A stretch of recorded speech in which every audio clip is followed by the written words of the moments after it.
Hi everybody, I'm Dawn. Welcome to my channel. Thank you for visiting with me today. So today we're going to talk about the Madeline Soto case. It's such a distressing case, and I know all of these cases we hear about where children are involved, it's very upsetting.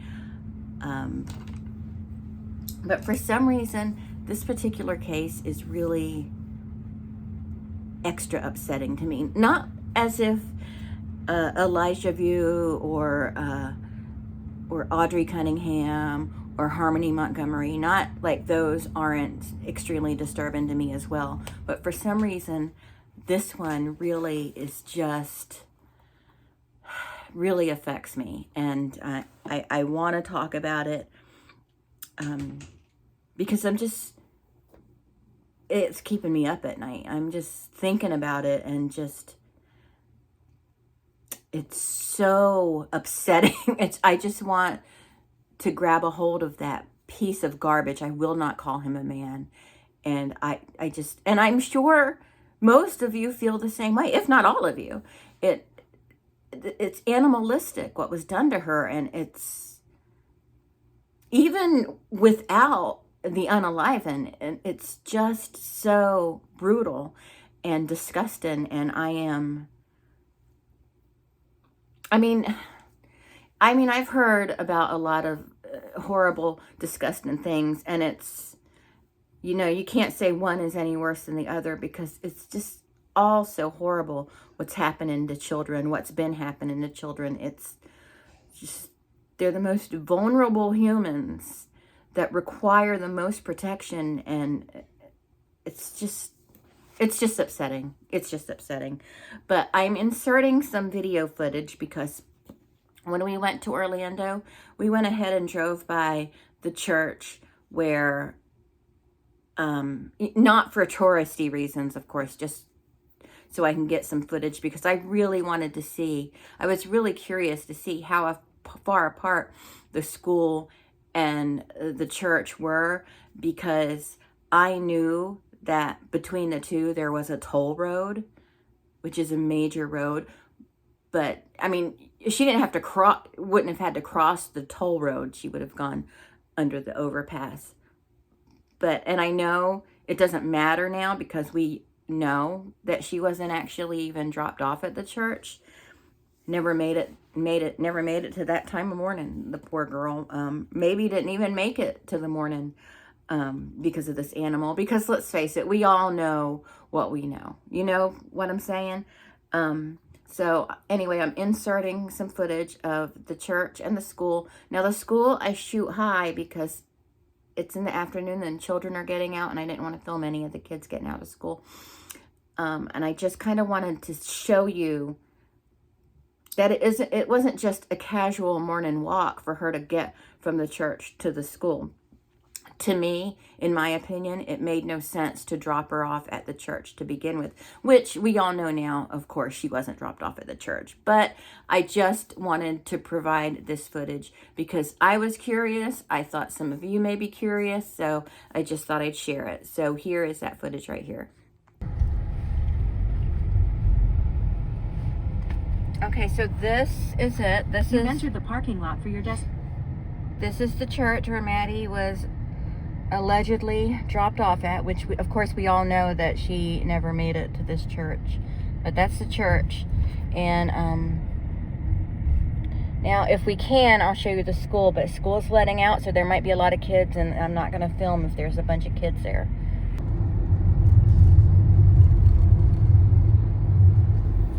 Okay, so there's the church again, right over here. I don't know if you can see it. But now we're going to the middle school.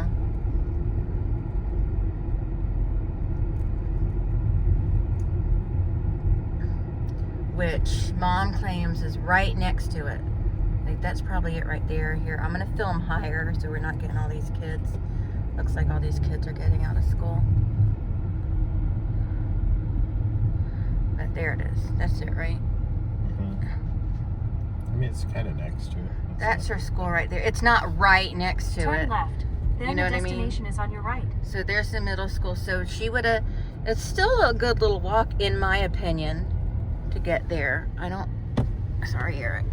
There it is. I'm trying to hold the camera high so I'm not getting any children. But yeah, I mean, she's got to go under the overpass to get there. So, but anyway, we already know she never made it to the church to Turn begin left with. onto Novik.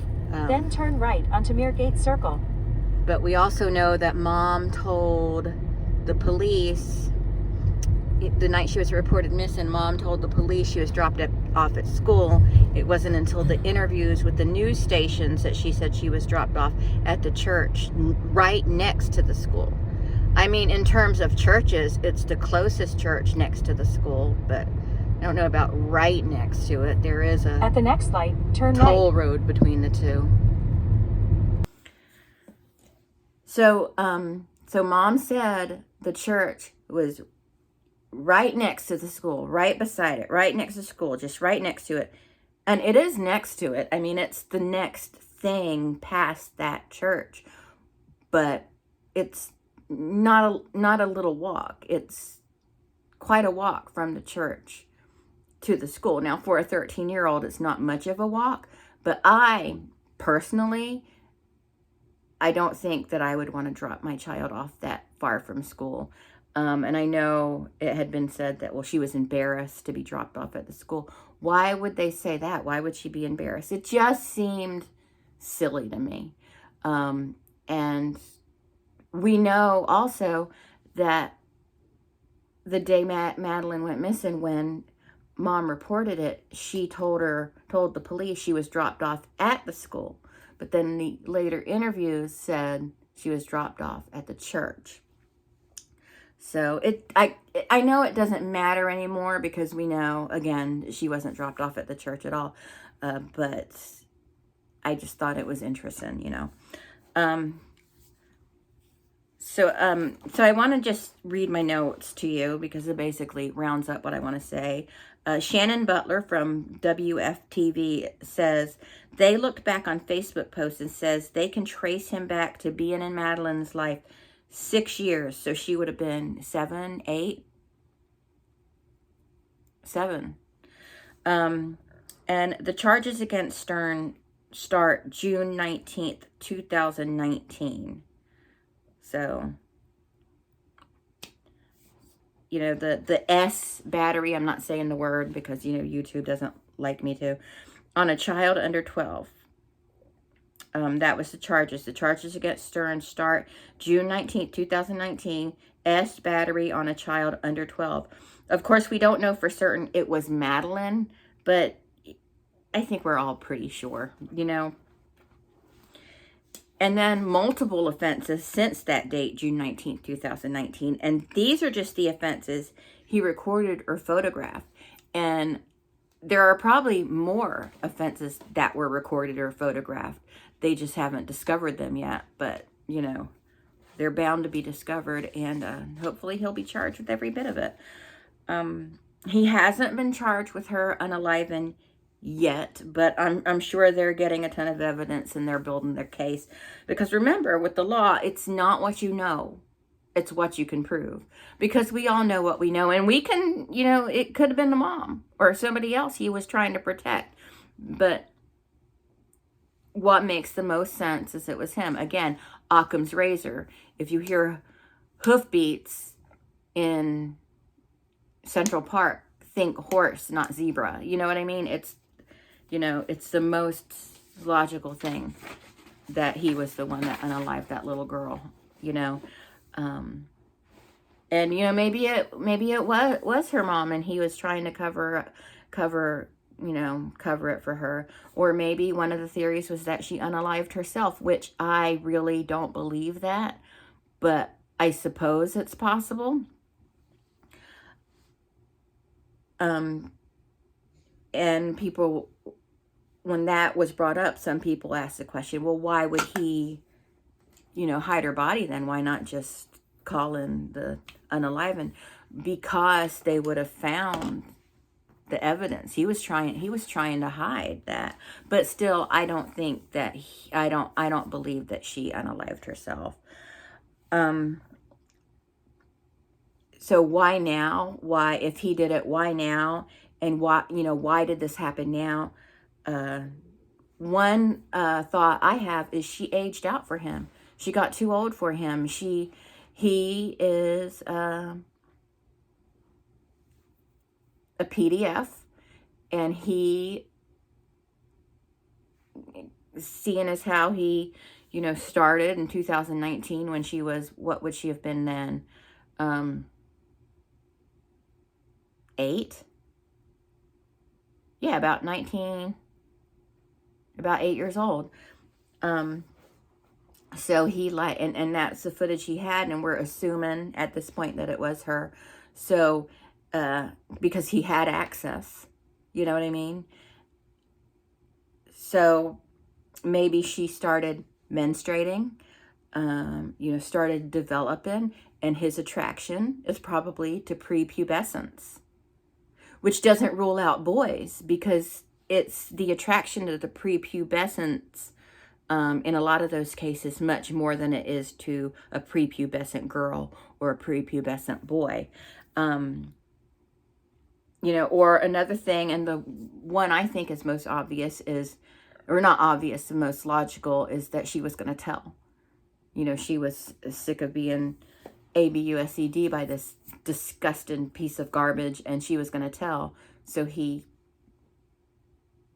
unalived her. Or he was jealous because she was getting older, so she was going to be, going to school dances and moving on to boys her age and stuff. Any number of things. But I don't think he tried to romanticize the relationship. There's a movie called The Tale. I did a review on the movie. Laura Dern is in it. It's an excellent movie. It's on Max. And it's about how she was SA'd when she was 14 years old, and never saw it that way until she got older. But the man that was doing it really romanticized it, made her feel like she was a grown-up, and they shouldn't treat her like a child and all this. He could have been doing that. I don't think he was. I just don't get from him that he is quite that sophisticated in his manipulation. I think he was just cold and mean. Personally, I wasn't there, but I just get coldness and just meanness out of him. Not that being nice and sweet to a little girl to get her to do those types of things is any better, but I'm just saying that I think his approach was coldness and just blatant. But that, again, is just what I'm thinking in my brain. None of us have any idea. At the end of the day, it doesn't really matter. He's a disgusting monster no matter how he did it. No matter how he got to point A to point B, he's a disgusting beast. But yeah, and I think she was going to tell. It was becoming too dangerous for him. Or he was getting ready to move on to another single mother with a little girl, or a little boy even, and had to get rid of her so she wouldn't tell. Do you know what I mean? And so, it could be any reason at all. Why? Also, it's very possible that, like I said, that he it could have been boys too. He would have been attracted to boys too. And is Madeline the first one? I wonder if there were any other ones, And I just don't know about, and no offense to the content creator who interviewed these childhood friends of Stern's, but, how was that information actually verified? I don't know. I think that we have enough evidence to show what a heinous individual he is. How do we know these people weren't just calling for their 15 minutes and stuff? I don't know if I buy it, because you'd think like a childhood friend would reach out to like a news channel or a news program or Court TV or something like that. You know what I mean? Not just some random YouTuber. Not that Gray is a random YouTuber, but why him? Why would they go to him when, it just, I don't know it. Maybe you're a big fan of his channel. I don't have anything against his channel. I don't know how much I really believe I'm not saying I don't believe him. I'm just saying I don't know how much I believe the friends, the former friends. I do believe the one that was talking about their mentals. But I'll have to look that up so I can give you more information about that. So I'm speaking more clearly on that matter. But yeah, but oftentimes for those types of predators, if he is one that is attracted to prepubescence, which it seems it is, it can be a girl or a boy. It doesn't matter. And I just wonder how many, how many. And as far as the death penalty in the state of Florida, Ron DeSantis signed legislation last year, I believe it was in October, that capital S battery on a child less than 12 years of age is punishable by life imprisonment without parole up to death by electrocution or lethal injection, which has been and will be heavily argued as unconstitutional. No, DeSantis did something unconstitutional? No way. But that one I agree with. They've ruined a life. They've let's say that Madeline wasn't found unalived. He still ruined her. He ruined her life. You've destroyed a child by doing this. Their life should be taken from them. A life for a life, And I'm not always the biggest supporter of the death penalty, but in this case, some people just need to not be here on the planet with children living on it. So anyway, it has been and will be heavily argued as unconstitutional. The 8 counts of capital S battery were on a child under 12 occurred prior to the signed legislation, and Stern's attorney can argue, he got a public defender, they can argue that it doesn't fall under the new law because that law went into effect in 2023 and the 8 counts occurred prior to 2023, and because you can't create a penalty for a crime after the crime has already taken place. But he's eventually going to get charged with capital unaliving anyway, so la-di-da to him. Because I feel like if he does, and he will, get charged with capital unaliving, he will get the death penalty. And they will find him guilty. That is, but no matter what, even if he's not found guilty of that, he is obviously guilty of these SA crimes, which he can get life imprisonment. And depending on how the argument for it being, whether it's unconstitutional or not, however that goes, he's gonna get life in prison without a chance of parole if he gets convicted of the SA crimes, which he obviously will be. If he's not, there is absolutely no justice in the world. But I like to think, just in my heart of hearts, the death penalty is on the table. But honestly, he'd probably rather be on death row, even if it's just for these charges, because he definitely doesn't want to be in Gen Pop. You know what I mean? I wouldn't have wanted, I would never do the things he's done, but if I was found guilty of doing the things he's done and sent to prison, I wouldn't want to be in general population. Absolutely not. Not after doing that to a child. No way. Because, a lot of prisoners are there who are in prison, have had that done to them, or that has been done to someone they love. Or some people they just might not like him. I don't like him. I mean, I didn't like him when he was being interviewed before he was arrested. I was like, I saw him and I was like, And because I was like, what is this? He's walking behind her. He's sitting behind her like that, cracking his knuckles like he was stretching his hand. I'm like, what's he doing? He was suspicious acting from the beginning. I didn't buy his story at all. That fake. Please. So anyway, it's very likely he wouldn't get the death penalty for the capital S battery, but we can all hope. But they are going to get him for unaliving that little girl. They are going to get him for that. And she may have been 13, but she was a fresh 13-year-old, and she was a little girl. And they honestly, people are like frustrated that it's taken so long to get murder charges levied against him, but they don't want to mess this case up. They don't want to mess it up. They want to nail him. Again, it's not what you know, it's what you can prove. And they want to prove beyond a shadow of a doubt that he did this to this little girl, because the DA and the investigators are working together, and the DA has probably said, I want death. I want the death penalty. So we need to prove this.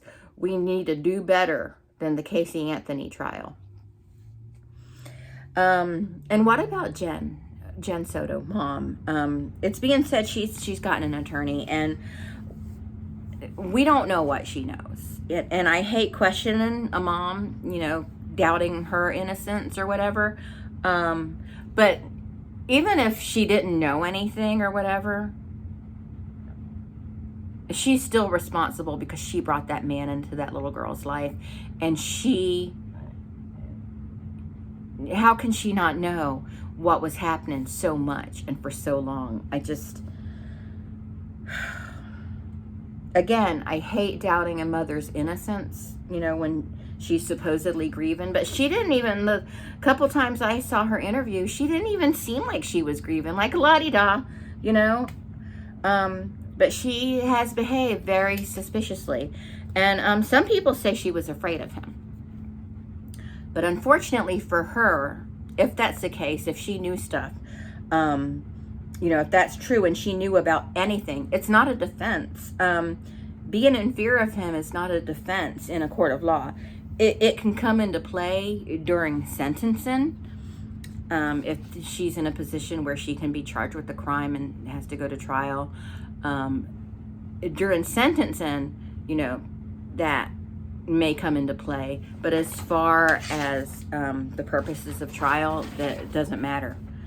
It doesn't matter why you didn't do the thing you should have done. You didn't protect the child. It doesn't matter if you were afraid. Imagine how little that little girl was, And another thing, these images and these videos, it's possible it was shared or sold, because there is, unfortunately, a disgusting marketplace for this type of material. And that makes it federal. And if that's the case, well, federal is not state, so I guess that wouldn't matter. I was going to say, if that's the case, would that then make it easier to get the death penalty for him for those the 8 capital S battery charges on a child under 12, but because it's federal, the state law wouldn't come into play. So, but anyone who purchased, viewed, or shared those files, they'll be found out and will be arrested too. So, but another unfortunate thing legally is if Stearns can name names, he might be able to make some kind of deal, assuming that he doesn't get charged with unaliving Madeline. He's not getting a deal on capital unaliving. He's not getting a deal for that. But I think we could all be pretty confident he's going to eventually get charged with that.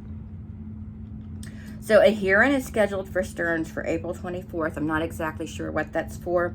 And his jury trial was scheduled for May 13th. But if murder...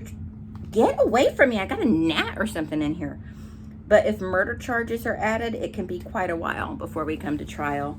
And I'm here for it. I want to see him buried. I do.